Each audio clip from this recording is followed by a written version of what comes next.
سردی کی پہلی شام گاؤں پر اتر رہی تھی۔ کھیتوں سے اٹھتی دھند آہستہ آہستہ گلیوں میں پھیل رہی تھی۔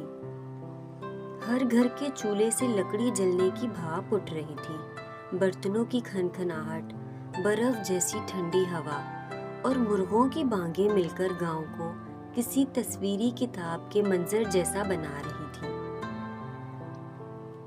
اسی گاؤں میں ایک مٹی کا گھر تھا، جس کا بڑا سا کھلا آنگن، درمیان میں ایک پرانا نیم کا درخت تھا۔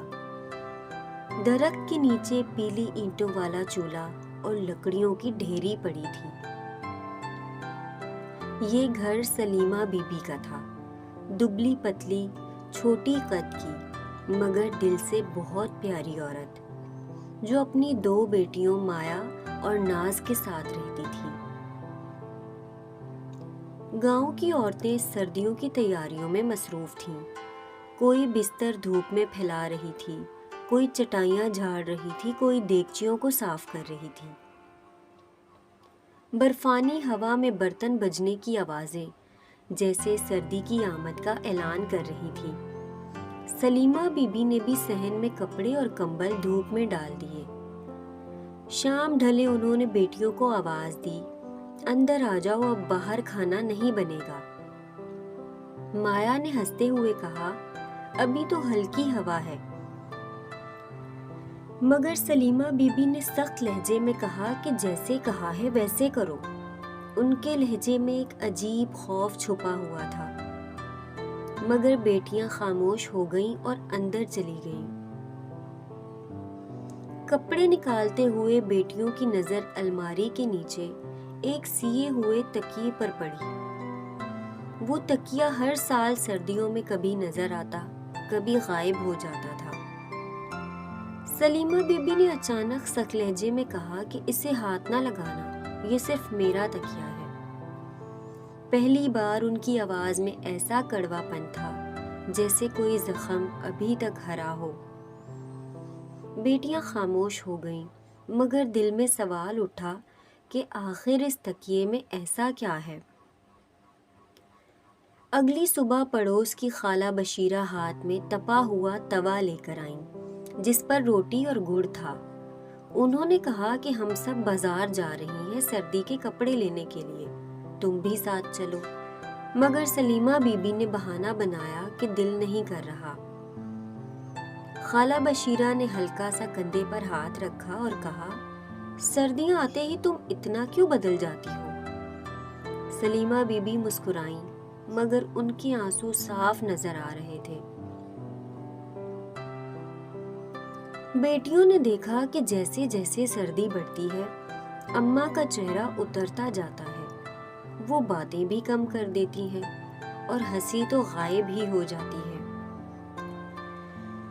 رات کو اکثر صحن میں بیٹھ کر خالی کرسی کو دیکھتی رہتی، کبھی درخت کی طرف، کبھی آسمان کی طرف، جیسے کسی کی راہ دیکھ رہی ہوں۔ بیٹیوں نے کئی بار پوچھا، اماں سردی آتے ہی آپ اتنی اداس کیوں ہو جاتی ہیں؟ مگر جواب ہمیشہ ایک ہی ملتا، سب کچھ ٹھیک ہے بیٹا، بس تم لوگ اپنا خیال رکھا کرو۔ ایک رات تیز ہوا چل رہی تھی، پتے اڑ رہے تھے اور سلیمہ بی بی دیوار کے پاس بیٹھی بے آواز رو رہی تھی۔ مایا اور ناز نے چپکے سے الماری کھولی اور تکیہ اٹھا لیا۔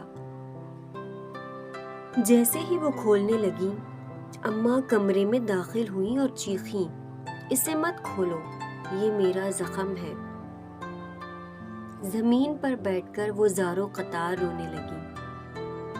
تکیے کے اندر ایک نوزائیدہ بچے کا کمبل، ننھی سی جرابیں اور ایک تصویر تھی۔ یہ وہ بیٹا تھا جو صرف ایک سرد رات میں دنیا سے رخصت ہو گیا۔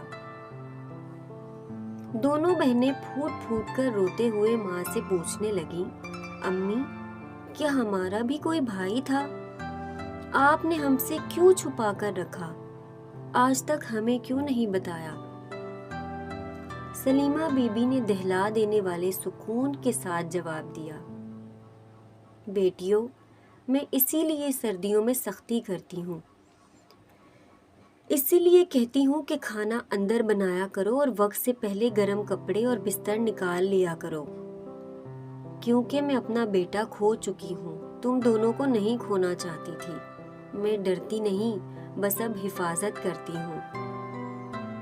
اس دن سے سلیمہ بی بی کا دکھ جیسے آہستہ آہستہ ہلکا ہونے لگا۔ اب وہ اپنے بیٹے کے لیے آنسو نہیں بلکہ دعا کرتی تھی، اور دونوں بیٹیوں نے ماں سے وعدہ کیا، ہم خود بھی اپنا خیال رکھیں گے اور آپ کو کبھی اکیلا نہیں ہونے دیں گے۔ گاؤں کی سردیاں بدلنے لگیں۔ اس آنگن میں جہاں اداسی رہتی تھی، اب ہر صبح ہنسی گونجنے لگی، اور نیم کے درخت سے جیسے ہلکی سی آواز آئی، غم ہمیشہ زخم نہیں رہتا، کبھی کبھی وہ دعا بن کر صائبہ بھی بن جاتا ہے۔